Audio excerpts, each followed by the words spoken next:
Picton, el asesino de la granja de cerdos. Entre 1978 y el año 2000, por lo menos 65 mujeres fueron reportadas como desaparecidas del este del centro de Vancouver. Muchas de ellas estaban alejadas de su familia, por lo que su ausencia no fue notoria. Se cree que entre 1995 y el año 2001, Robert Willie Picton mató por lo menos a 26 mujeres, muchas de ellas sexoservidoras. En la cárcel confesó a un policía encubierto que fueron 49 asesinatos, aunque a lo mejor diría después podrían haber sido 50. Leonard y Louise Helen fueron padres de 3 hijos, Robert, Louise y David. De los 3 hermanos de la familia, Robert nunca pudo sanar el alma rota.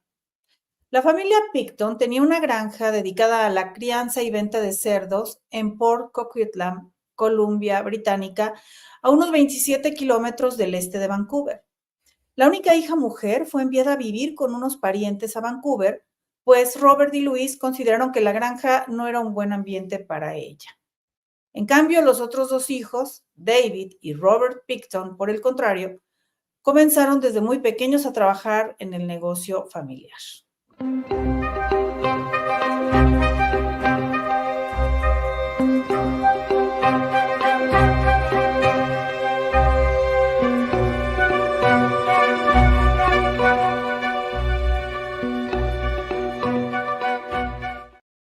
Bienvenidos todos a este programa de Almas Rotas totalmente en vivo este miércoles 14 de agosto a las 10:32 de la noche de la hora de la Ciudad de México. Bienvenidos todos los que están aquí conectados, los que son miembros del canal, los que son suscriptores. Gracias por acompañarnos, por regalarnos sus likes, sus comentarios. El día de hoy traemos el caso de un asesino serial que es Robert Picton. Es un caso muy reciente, muy nuevo, que quisimos traerlo a la mesa porque es una mezcla entre ignorancia, entre alma rota por una crianza deficiente, una educación deficiente, un abandono, había dinero que no pudo solucionar nada de lo que se hizo en esta granja. Y vamos a empezar con este caso de Robert Picton, el asesino de la granja de cerdos. Voy a ir poniéndoles ilustraciones para que conozcan a Robert Picton. Y bueno, más que su padre, más que Leonard, la madre de Robert Picton era la más exigente.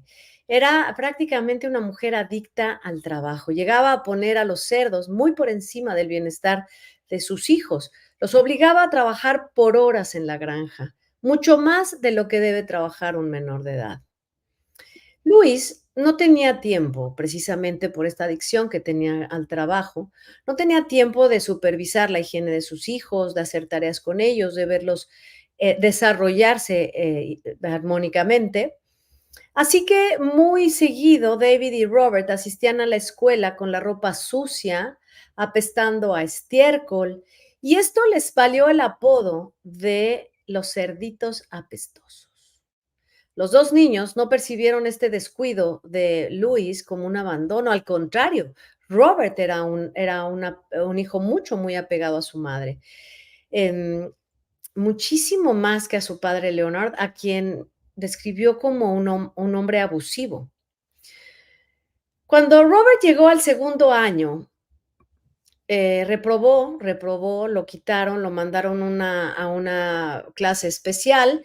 Ahí empezaron a notarse que sí tenía algún tipo de retraso, algún tipo de traba o de tara en su desarrollo.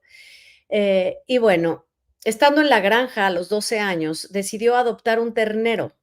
Fíjense que aquí todavía sentía esta ternura y adopta este animalito y lo tiene como mascota, lo cuidaba, lo alimentaba. Era lo primero que veía al regresar de la escuela. Acuérdense que en la escuela sufría este bullying, este acoso por la ropa sucia. Entonces su refugio era este ternerito, hasta que una tarde regresó a su casa y el animalito había sido sacrificado por su madre. Esto, por supuesto, lo marcó de por vida a Robert, y no pudo sacar adelante a la escuela, y tanto es así que abandonó la escuela para dedicarse de lleno a trabajar. Lo primero que consiguió fue un trabajo en una carnicería cortando pues carne. Ahí trabajó casi 7 años y después se fue a trabajar de lleno a la granja de sus padres. En 1978 y 1979, Leonard y Louis murieron y heredaron toda su propiedad a sus 3 hijos, sobre todo a David y Robert, que fueron los que seguían viviendo ahí. Robert tenía entonces 29 años. Esta es la granja donde ellos vivían, en Port Coquitlam. Los Picton, que ya eran Robert y David, hicieron muchísimo dinero vendiendo parte de las tierras agrícolas a promotores inmobiliarios. Esto era mientras la economía del Lower Mainland crecía muchísimo en estas décadas de 1980 a 1990. También fue precisamente cuando empezaron las desapariciones de mujeres en el este de Downtown, en la ciudad de Vancouver. La mayoría de las mujeres desaparecidas pertenecían a las First Nations, a las primeras naciones, pero tenían problemas de drogadicción y prostitución. En la ciudad empezó a especularse que podría estar operando un asesino serial, pero la policía no confirmaría esa información porque no tenían suficientes detalles ni evidencia de que eso estuviera pasando. Pasados los años, David y Robert fundaron una asociación o una sociedad que se llamaba Piggy's Palace Good Time Society. Teóricamente reunían fondos para los necesitados y esto lo hacían a través de fiestas que organizaban en la granja. En esas fiestas se llegaban a juntar hasta 1,700 personas de todos los estratos sociales. Pero cuando digo todos los estratos sociales, son todos, desde políticos, ricachones, juniors, hasta gente de verdad muy necesitada. Estas fiestas duraron hasta que los vecinos se quejaron por el constante consumo de sustancias ilícitas y el ruido que alteraba la paz de la zona, que era una zona agrícola. Los Picton fueron demandados también por funcionarios de Port Coquitlam por violar las ordenanzas de zonificación. Habían descuidado la agricultura, que era para lo cual se había dividido la zona, y habían alterado esta gran granja que habían heredado con el fin de celebrar bailes, conciertos y otras recreaciones. Pero fue hasta el año 2000 cuando este lugar para eventos fue clausurado. Así que todavía operó pues 4 años, ¿no? Eh, bueno, pues mientras el lugar estuvo abierto, que fueron estos 4 años, el 23 de marzo de 1997, Robert Picton ya fue acusado de un intento de asesinato por la trabajadora sexual Wendy Lynn Eisteddte, a quien ella, según dijo, había apuñalado varias veces en la granja. Ella lo acusó con la policía, le dijo que la había esposado, que la había tratado de estrangular, pero que ella logró escapar, lastimarlo y huir. Sin embargo, a la mujer no le creyeron porque tenía un problema de adicción a las sustancias. Así que Picton fue liberado con una fianza de $2,000 canadienses y el cargo de intento de asesinato en su contra se suspendió el 27 de enero de 1998, es decir, casi un año después. Aquí les recuerdo que ya los Picton han vendido una parte de la granja, entonces ya tienen mucho dinero. Si de por sí el trabajo de la venta de carne les había dado dinero, pues ahora tenían más. Mel.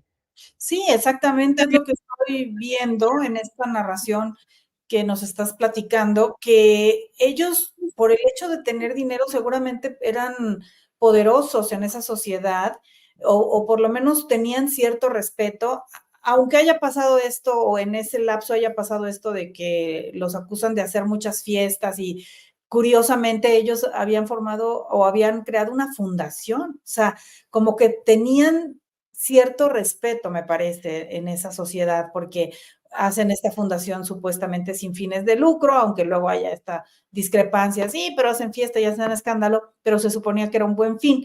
Y luego, si esta mujer a la que primero lo acusa, la primera que nos platicas, pues se dedica al sexo servicio, es adicta, pues nadie la iba a tomar en serio. Exacto, y Nadie. podría haber sido sexoservidora, bueno, no pasa nada, pero el problema de las adicciones es la que hace que la policía diga, pues no, no eres un testigo creíble y Claro. desechan esta acusación. Aquí lo que pasa es que sí, la familia, ellos no, o sea, tienen mucho dinero cuando heredan, pero además ya tenían dinero porque el negocio de la carne, pues era un negocio bastante bueno, bastante próspero y los padres eran respetados en la zona. Exacto. En la primavera de 1999, un informante también le dijo a la policía que su amiga Lynn Ellingsen había visto el cuerpo de una mujer colgando en la granja de los Picton, pero cuando la interrogaron ella negó la versión y dijo que no sabía nada. Años después, confesó que la verdad es que le tenía miedo a Robert, por eso no había querido denunciar lo que había visto. Ese mismo año, de 1999, Bill Hiscox, era trabajador de la granja, dijo que, aquí, déjenme poner aquí más o menos, ahí está, Bill Hiscox dijo que un amigo de Picton le había platicado que había visto ropas de mujer, bolsas, papeles de identificación, y era la segunda vez que este trabajador le decía a la policía de las cosas raras que pasaban en esa granja. Sin embargo, la policía no consiguió una orden de allanamiento porque dijeron que no podían conseguir una orden por los dichos de otra persona. Necesitaban que lo dijera alguien que hubiera sido un testigo presencial. Así Ujú. que, bueno, fue hasta febrero del 2002. Hay que tomar en cuenta desde cuándo empezaron estas desapariciones, desde el 97. Exacto. Es en febrero del 2002 que un conductor de tráiler le dice a la policía que vio pistolas en la granja de los Picton y que entonces, pues él sí había sido testigo de algo y la policía es cuando consigue la orden de cateo. Cuando se revisa la granja el 5 de febrero de ese año 2002, se encuentran armas ilegales sin registro y pruebas que señalaban la relación de los Picton, o por lo menos de Robert, con las mujeres desaparecidas. Habían encontrado ropas, zapatos, joyería. Bueno, encontraron hasta el inhalador de asma de una de las mujeres desaparecidas. En una motosierra se encontró sangre de Mona Wilson, otra mujer desaparecida. Así que ya para el 22 de febrero de ese mismo año, Robert Picton fue arrestado por solamente 2 cargos de asesinatos. Más tarde sumarían 26 cargos de asesinato. La granja de los Picton se convirtió en la escena del crimen más grande en toda la historia de Canadá. Eh, la investigación de todas estas 383,000 yardas cúbicas y en todo el terreno costó más de $70 millones. Durante los primeros días, las excavaciones, los antropólogos trajeron equipo pesado, incluidas cintas transportadoras planas de 50 pies, tamices que son como coladeras para encontrar restos humanos que pudieran estar enterrados. Las excavaciones continuaron hasta noviembre del 2003. Estamos hablando de pues muchísimo tiempo. Estamos hablando de que esto empieza el 22 de febrero del 2002 y las excavaciones continúan hasta noviembre del 2003. Así que después de toda esta investigación, el 10 de marzo del 2004, el gobierno finalmente revela que, y lo tiene que hacer obligatoriamente por el bien de la ciudadanía, revela que Robert Picton, pudo haber triturado la carne de sus víctimas y mezclarla con la que vendía al público. Y también, por otro lado, se dijo que los restos de sus víctimas daba de alimentar a sus cerdos, Mel. Ahí es donde creo que esto se vuelve escandaloso como pocas cosas en la historia, ¿no? De este país y de los archivos criminales más siniestros que yo he Es visto. horripilante, fíjate que no es, a diferencia de muchos otros asesinos seriales que hemos visto a través de este programa de Almas Rotas y a través de muchísimos escándalos, historias que se han hecho en televisión, en cine, este no es un asesino serial. Claro, es muy reciente, pero no es tan famoso y sí es verdaderamente espeluznante lo que él hace. Y entonces, bueno, de las 26 desapariciones ligadas directamente a Picton, una ocurrió en el 95, otras en el 96, 6 en el 97, 4 en el 98, 5 en el 99, 2 en el 2000 y 7 en el 2002. Otras víctimas no se le adjudicaron a Robert porque no hubo suficiente evidencia. En Ujú. el juicio contra Robert Picton, esto es más o menos el este de Vancouver, para que lo puedan, era más o menos en estas calles, que son calles donde puedes circular normalmente y que seguro, de una manera muy segura, pero nunca te vas a esperar que transite una persona como esta. Un Claro. desequilibrado, sin duda alguna. Pero bueno, el juicio contra Robert Picton comenzó el 30 de enero del 2006 en New Westminster. Se declaró inocente de los 27 cargos de asesinato en primer grado ante la Corte Suprema de Columbia Británica. Sin embargo, personal del laboratorio testificó que se habían detectado en las pruebas alrededor de 80 perfiles de ADN no identificados, mitad hombre, mitad mujer aproximadamente. También se encontró un calibre, fíjense que esto es como, además de locura, ¿no? De falta de conexión con la realidad, un revólver calibre 22 cargado y con un consolador de estos que se usan juguetes sexuales sobre el cañón para usarlo como silenciador, que no funcionaba en realidad. Gafas de visión nocturna, también se encontraron 2 pares de esposas forradas de piel sintética, una jeringa con 3 mililitros de líquido azul en su interior y dentro del coche de Robert Picton se encontró el afrodisíaco que se llama mosca española. Yo nunca lo había oído hasta que encontré este caso.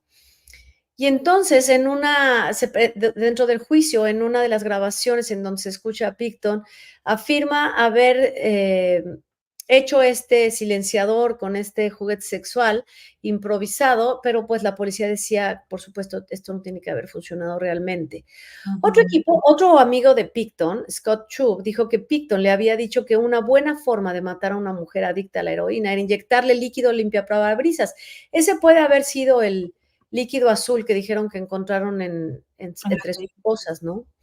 Otro, un asociado llamado Andrew Bellwood, dijo que Picton mencionó haber matado a trabajadoras sexuales esposándolas, estrangulándolas, luego desangrándolas y destripándolas para dar su... espeluznante esto, ¿no? El 9 de diciembre del 2007, finalmente el jurado declara a Robert Picton culpable de asesinato. Pero lo declara inocente del cargo de seis asesinatos, pero culpable de otros 6 en segundo grado. El 11 de diciembre del 2007, eso fue el 9 de diciembre, el 11 de diciembre, después de leer 18 declaraciones sobre el impacto de las víctimas, el juez de la Corte Suprema de Columbia Británica, James Williams, condenó a Picton a cadena perpetua sin posibilidad de libertad condicional durante 25 años. Esto era la pena máxima por este tipo de asesinatos. La conducta del señor Picton, dijo el juez, fue asesina y lo fue repetidamente. No puedo conocer los detalles, pero sé esto, lo que pasó fue un sinsentido y despreciable. Y era absolutamente, ¿no? El 19, el 2 del 2007 fue finalmente declarado, como les dije, y sin embargo, él ya había cumplido 74 años este año 2024. Podía salir de la cárcel por la edad que iba a alcanzar 80 años. Habían pasado ya muchos años, no los 25, pero estaban a punto de pasar. Entonces, existía esta posibilidad de que quedara libre, ¿no? Eh, Sin embargo, el 19 de mayo del 2024, Robert Picton fue atacado en la prisión de máxima seguridad en Quebec. Un compañero de prisión lo apuñaló en la cabeza. Tenía 74 años y pues lo pusieron en un coma inducido y murió el 31 de mayo. Es decir, estuvo casi unos 10 días, un poco más de 10 días en coma. Sí, este caso es muy interesante porque no es solito Robert Picton, cómo puede llegar a ser este asesino serial tan cruel, ¿no? Y creo que, pero también no debe haber cambiado ni su carácter ni su conducta. Imagínate un hombre ya de 74 años, con más de 20, recluido en una prisión. ¿Qué pasó para que alguien lo haya atacado de forma mortal? Es decir, debe haber sido igual, un bravucón, un peleonero. Vamos a ver cómo era, porque lo cambiaron de prisión varias veces, pero aquí Ya. para entender un poco quién era Robert Picton, también vimos acerca de su crianza. Él nació en 1949 y crece dentro de esta granja. Como dijimos, a la hermana la sacaron de este ambiente. La hermana siempre se ha referido a Leonard, su papá, como un buen hombre, gentil, amable, cariñoso. No Mm, así David y Robert Picton, ¿no? La gente que conoció a Robert Picton durante su infancia y adolescencia lo describen como un hombre o como una persona con muy pocas habilidades sociales. ujú. Actuaba siempre raro, tenía conductas extrañas. Cabe señalar que tenía este problema de aprendizaje seguramente que lo hace retrasarse en la escuela, pero además sufre este acoso por su apariencia, por el olor que despegaba, ¿no? Y no porque vaya, sencillamente porque no se bañaba, su ropa nunca estaba limpia, ¿no? Un descuido Y total. luego, cuando ellos heredan la granja, el hermano y él, lejos de vivir cómodamente con el dinero que habían heredado, él se queda a vivir en una casa rodante, de estas que son unos trailers que son para pasear por todos lados, en vez de, o sea, David vive en la granja y él se queda en una casa rodante como para tener su independencia. Eh, ya que había crecido, que sus padres habían muerto, que había heredado, que tenía su casa, no se bañaba, no era una persona higiénica y apestaba, la gente le rehuía. Tenía un gran amigo, un amigo muy cercano, que era el único que siempre le advertía: "Oye, por favor, ya báñate, por favor". Y dicen que aversión al baño era por culpa de su madre también, que era quien lo forzaba a bañarse de alguna manera. Y aquí viene muy contradictoria esta relación de apego con la mamá, de admiración con la mamá, sin embargo, de temor. Y ahorita van a ver por qué creo que viene naciendo este asunto. Hay una anécdota que sucede cuando David es el hermano menor, David es el hermano menor, se los voy a enseñar porque ya vimos a Robert Picton. Este es David en la actualidad más o menos. Algo que o un poquito hace unos años, cuando estaba empezando a manejar David, tenía 16 años, esto era 1967, sale el coche de su papá y atropella a Tim Barrett, un vecino que caminaba por la calle. Eh, David se baja corriendo, no Robert, el hermano David, se baja corriendo a buscar ayuda de su mamá, a decirle lo que hizo, atropellé a Tim Barrett, mamá, el vecino. Ujú. Hay que tomar en cuenta que esta anécdota se las platico para entender el carácter de la mamá. Y bueno, va con la mamá y la mamá regresa con él, ven a este pequeño tirado en la calle, donde lo había atropellado David, y la mamá empuja el cuerpo y lo avienta a un cenegal y se regresan a la casa. Qué Por barbaridad. supuesto por supuesto, David absolutamente, pues, desconcertado por lo que había hecho la mamá, ¿no? Pues, se van los 2. David estaba aterrorizado. El papá llevó en la camioneta con un amigo suyo mecánico que le arregló la bolladura, le cambió el faro que se había roto, sin embargo, no la quiso pintar de nuevo, y pues la mamá hizo como si no hubiera pasado nada. Los papás de Tim Barrett empezaron desesperadamente a buscar a su hijo, todos los vecinos preguntaban, y bueno, a la mañana siguiente la policía empezó la búsqueda, a la mañana siguiente se encontró un zapato de Tim, y después lo encontraron abajo de esa carretera en un pantano. Se le avisó a la policía y en la autopsia se reveló que el pequeño Tim había muerto, pero ahogado. Él, él había tenido fractura de cráneo, una hemorragia subcraneal y la pelvis la tenía fracturada. Sin embargo, dijeron los médicos de eso podía no morirse, podía haber sobrevivido, pero murió ahogado. Es decir, quien comete el crimen es la mamá Sí. de ellos, ¿no? Em, Nadie dijo nada porque les tenían miedo a los Picton. Así que los protegieron y sobre todo quien vivía a la vuelta de los Barrett era una persona que era casi aquí lo llaman el perro guardián de los Picton, que era un señor Malone. Se supo que la noche del accidente de Tim, David había salido y había manejado y entonces se le encontraron algunos delitos, se le acusaron por algunas cosas y estuvo en un tribunal para menores. Sin embargo, su caso no está disponible porque era menor de edad y pues se selló ese caso, pero pues ya no le hicieron nada más. Muchos años después, esta historia la contaría Robert a sus amigos, o sea, el hermano de David. Pero aquí se entiende esta sobreprotección enferma de la mamá, ¿no? Eh, el David fue declarado culpable también David en 1992 de una agresión sexual. Recibió una multa de $1,000. Todo esto es cuando recién han muerto los papás. Tiene 30 días de libertad condicional. Y bueno, pues es las únicas acusaciones que tiene David. Sin embargo, el que se convierte en un asesino serial es Robert Picton, ¿no? Dicen que Leonard, el papá, tenía muy poca influencia sobre los hijos.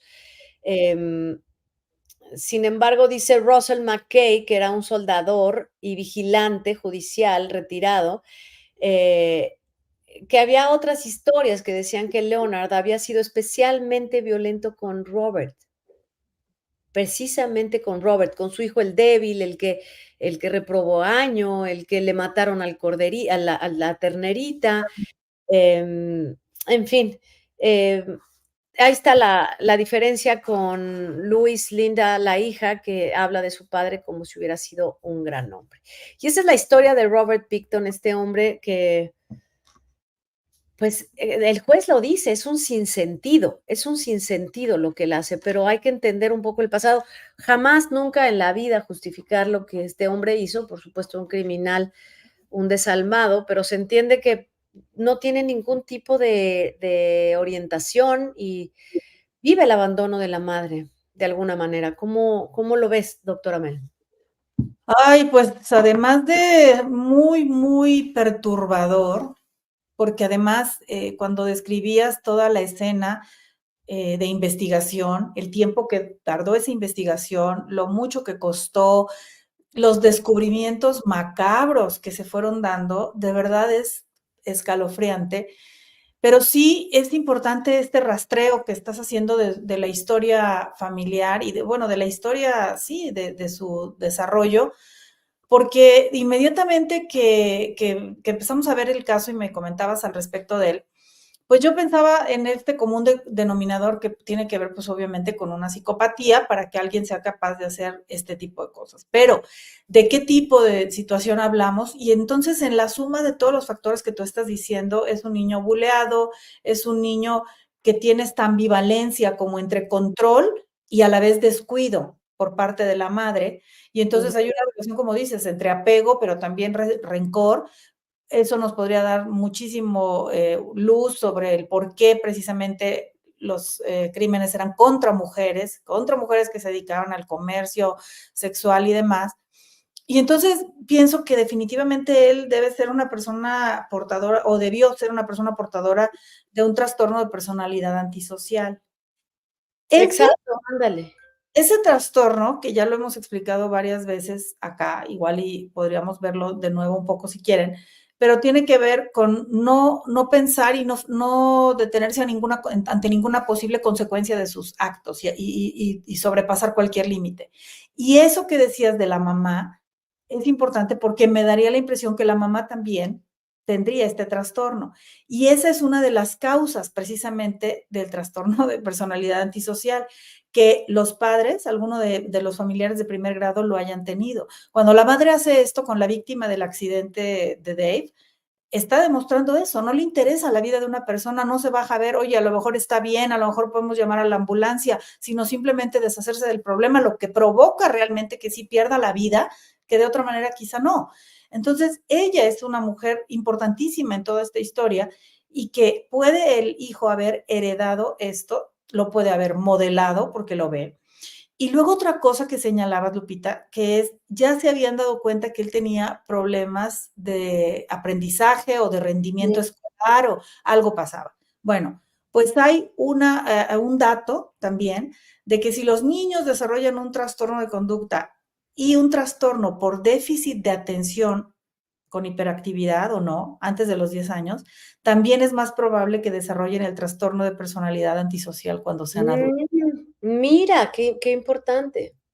Esto es central porque es de lo que nosotros estamos tratando de hacer en gran medida en este programa y es entender el origen de esta conducta tan grave que tienen los criminales. Entonces, si esto se conoce y las personas tienen mayor cultura respecto al por qué es tan importante de verdad cuidar a los niños y atenderlos, incluso en estas cuestiones del aprendizaje, cómo todo va relacionado, ¿no? Diagnosticarlos, por supuesto, atenderlos, diagnosticarlos, tomar en cuenta cualquier señal. Hace años, hace décadas, el siglo pasado, o sea, un niño que iba mal en la escuela es que es un burro, es que no estudió, es que es un flojo. Y no, probablemente un niño pierda todo el interés en la escuela precisamente porque no puede, porque no entiende, por alguna cuestión que pueda tener, que esté afectando su aprendizaje, este proceso de enseñanza-aprendizaje. Y hay que poner atención y entender. Sí, porque además uno podría pensar que lo peor que le puede suceder a un niño que no está aprendiendo es que no tenga un buen futuro, ¿no? No, no va a encontrar un buen trabajo porque ya no terminó de estudiar, porque se quedó medio incompleta su formación y le va a ir mal. No, es que no, porque entonces vamos a lo de siempre. Si a eso sumamos un posible antecedente también de un trastorno mental, que podría ser el que tendría la madre, quizá, además, esta propensión, porque quizás su problema de aprendizaje era una cuestión de déficit de atención, pues ahí tienes una tendencia a que sí se desarrolle un trastorno de personalidad antisocial que pueda volverse tan grave que desencadene una situación de este tipo. O sea, se van sumando uno a uno los factores. Esto que platicabas también de la historia del ternero, fíjate, ahí es donde él parece que sí logra volcar un afecto, ¿no? Sí, Y una claro, claro, pero yo cuidar. creo que era rescatable, a esa edad era rescatable. Yo creo que era una cuestión, fíjense que un apoyo maravilloso que tuviera una mascota que sí cuidaba, porque Exacto. miren, se ha dicho mucho, hasta el cansancio que, este, se empieza, cuando maltratas a un animal, se empieza por ahí la violencia. No, es que ya tienes esta disposición, ¿no?, de crueldad con los animales, es que lo traes. Aquí no, Exacto. él no lo traía. Ajá. Y al contrario, Eso sentía afecto por este ternerito y lo cuidaba. Yo sí. y es lo que tú dices, la madre les enseña a sus hijos el poco valor de la vida. A David no se le acusa de ningún crimen, y él jura hasta el día de hoy que él se casó y su familia se divorció, y demás, y él jura que no tuvo absolutamente nada que ver con los asesinatos y que no estaba enterado de lo que hacía su hermano. Puede ser creíble porque vivía el hermano en la casa rodante, esa es Ujú. la verdad, pero yo creo que los 2 hermanos de alguna manera sufrieron un gran daño. Sí, además, bueno, el hermano Dave lo niega, pero imagínate la experiencia traumática de lo que pasó con ese accidente y todo lo que vio. Eso tiene que haber dejado alguna clase pues, de huella en él. Él tiene una acusación también por una agresión sexual que negó, paga la fianza y lo que tú quieras, pero algo hubo. Lo que pasa es que a mí me digo, qué horrible, pero me da la impresión de que lo del hermano fue tan escandaloso que nubla cualquier otra cosa que le pudieran haber encontrado a Dave, o sea, Claro, y como además te voy a decir una cosa, es algo tan espeluznante, que no es fácil de creer, ¿eh? Que no es fácil de creer. La misma policía no lo puede creer, o sea, es no, difícil de creer. Oye, mira, dice Tere, aquí te estoy leyendo, dice que no tiene palabras para describir lo horroroso de este caso. Tienes razón, Tere, está muy fuerte. Yo cuando lo estaba haciendo, sí es bastante fuerte, porque además acaba de morir. Él acaba de morir en mayo, hace en unos mayo. cuantos meses, hace 3 meses, ¿no? Ujú. Imelda dice: "No es bueno descuidar a los hijos, ya grandes pueden tomar decisiones erróneas y trágicas, como en este caso". Y es que los hijos no tomarían estos caminos si se les cuida desde chicos, si se les Claro. da una atención distinta de chicos. Em, Dice, pues sí, aquí estoy viendo, mira, Imelda dice que vio una película, la no recuerdo el nombre de la película, pero quedé traumada, mi mente no está capacitada. Sí, sabes que son casos muy crueles, son casos reales, pero yo creo que lo que vale la pena de recuperar de estas almas rotas es que podemos hacer nosotros algo para evitar, en la medida de nuestras posibilidades, si vemos a alguien cercano, insisto, a los niños no se les trata con crueldad cuando tienen un problema de aprendizaje, un problema de socialización, un problema de, no sé, de la tartamudez, la timidez, hay tantas cosas que nos pueden pasar absolutamente a todos, pero cuidándonos podemos crecer sanos. Pero No, y imagínate. bueno, además yo creo, a ver, siendo granjeros, tampoco creo que Luis y Leonard hayan sido los papás más preparados para ser padres. Exacto, y además estaban muy ocupados, en crecer esto, tanto así que fue una granja, pues, muy próspera, como decías, o sea, sí se dedicaron mucho a hacer dinero, pero al mismo tiempo descuidó a los hijos porque, como tú dices, cuando lo regañaba y le exigía que se bañara, para él era una agresión, pero también era una agresión ignorarlo y no afectuosamente, como tendrían que hacer unos papás, porque cuántos granjeros no hay que también están con sus animales y terminan la jornada y tienen la costumbre y el hábito de, bueno, ahora te bañas, te arreglas y hasta se van después todos guapos con sus botas y sus camisas a cuadros a los rodeos y a ver a las muchachas y todos. Eso es cuando, no, eso no es que sea el tipo de trabajo obligadamente Claro, el no, que no, lleva, no. sino podría haber estado en otra cosa y la mamá de todos modos no importarle y mandarlos malolientes a la escuela sabiendo que les Claro, iban a... y miren, tampoco es la época, a ver, porque sí se entiende, a ver, Robert, nace en 1949, yo es el mayor, y el mayor siempre carga a veces con un poco más de presión, un poco más, que seguramente es a lo que se refieren con el trato que recibía de Leonard, que era más estricto específicamente con él, que seguramente además frustraba a Leonard por los problemas de aprendizaje que pudiera haber tenido o de conducta que hubiera tenido. Sí. Estamos en la época de los 40, que no es que los padres estuvieran preparados, o sea, no existía esto de escuela para padres, vamos a entender a los hijos. No, o sea, tiene que trabajar y se acabó. Y Ni se los acabó. maestros, ¿no, Lupita? Como para decir, vamos a llamarlo porque estamos, Sí, no, eso no. Sin embargo, la diferencia entre el bien y el mal, pues es de toda la historia. En toda la historia sabemos lo que es bueno y lo que es malo. Y lo que hizo Luis con este niño que atropellaron, pues ujú, estuvo mal. Y lo que hizo con el ternero estuvo mal.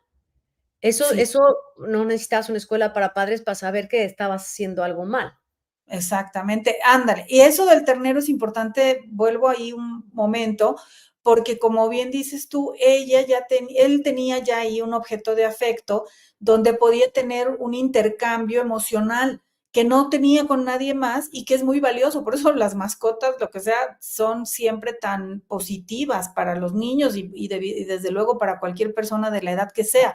Entonces él está desarrollando un vínculo, él está aprendiendo, incluso yo pensaría a cuidar a este ternero como él querría ser cuidado. Y entonces, otra vez, haciendo aquí desde lo bueno, haciendo activamente lo que no vivía pasivamente, que era ser bien cuidado, y se lo arrebatan de una forma también terrible, que eso creo yo que donde hay granjas, puede pasar, o sea, los animales los están criando pues para un fin, ¿no? En las granjas, porque los tienen que sacrificar y todo. Pero también se cuenta mucho, y eso desde en la historia, uno puede leer novelas de hace siglos, donde un niño se encariñó con el borreguito y pues ya los papás no pueden hacer nada de sacrificar al borreguito porque el niño ya se encariña con él y tienen esa sensibilidad de comprenderlo y respetarlo y ya se lo dejan. Acá no, además la granja es de cerdos, o sea, no creo que el ternerito fuera importante como es que lo tenemos que sacrificar justo a él, si la granja se ocupaba de otro tipo de animales. Entonces es como un acto de muchísima crueldad que yo creo que se suma a todo lo que ya venía pasando en él y sí puede haber sido un punto de quiebre real. Aquí sí, fíjate, Sí, porque claro. dicen, es que un día pasó esto y por eso tal persona se hizo asesino. Es que un día la mamá no sé qué. No, siempre decimos es una suma de cosas, pero sí hay una que puede ser ya como el golpe final. La que lo rompa, o sea, lleva todo este maltrato, todo este bullying, todo este acoso, el papá presionándolo, el papá maltratándolo a él por encima de los demás, la mamá, primero los cerdos que mis hijos, y por supuesto, esto es un rompimiento con su único afecto, el único afecto que él tenía. Y pues Sí, esta es la historia de Robert Picton, un asesino serial del este de Vancouver, pero pues hay que aprender mucho. E insisto, siempre creo que la intención es analizar por qué sucedieron, por qué sería evitable, por qué podía no haber resultado una tragedia como la fue este caso del asesino serial de la granja de cerdos. Sí, Doctora Mel, ¿algo que quieras tú agregar? sí, pues eso, justamente, ¿no? Que aquí sí se rastrean varias cosas que uno puede pensar que fueron empujando a que se diera esta situación, tanto desde el principio de la vida de este señor, desde que era pequeño, hasta lo que también pasa cuando las autoridades no valoran una vida de una persona por ciertos aspectos de su comportamiento, igual que lo harían con otra que se portara distinto, porque bueno, por los antecedentes de estas mujeres, también como que se tardaron, ¿no? En darle importancia y en investigar. Y él por algo las eligió también así. Yo veo un desprecio muy grande hacia la mujer, que pues proviene obviamente de la relación con la madre y a lo mejor hasta con la hermana, que queda resguardada, que queda protegida en otro ambiente, y entonces él Claro, claro. generando un odio tremendo hacia la mujer y todo lo que se vuelve natural en el sacrificio de los cerdos, en el sacrificio de los animales, en cómo se procesan completitos para convertirlos en alimento, es como si él tomara esa frialdad para también ponerla en práctica en estas mujeres, en cómo las trata y cómo se deshace de ellas. Es una mente totalmente perturbada y un alma Un completamente. alma totalmente rota. Pues muchísimas gracias a todos por habernos acompañado, los que están aquí conectados. Gracias, Tere, gracias, Imelda, los miembros del canal, gracias por estar aquí. Gracias a todos los que son suscriptores y que están aquí también. Muchísimas gracias por déjenos aquí escrito, pónganos recomendaciones, qué caso quieren que platiquemos, cuál quieren que veamos. Y pronto haremos un programa especial para miembros con respecto a esto, porque acaba de salir el documental de Lacey Peterson que hicimos aquí también en Almas Rotas, váyanlo a ver, está en Netflix, pero también revisen el que hicimos aquí, de esta mujer que fue víctima de su propio marido. Qué terrible. Pero bueno, muchas gracias a todos, descansen y nos vemos el próximo miércoles aquí en Almas Rotas. Gracias y pues sanemos el alma. Hasta luego a todos. Luego.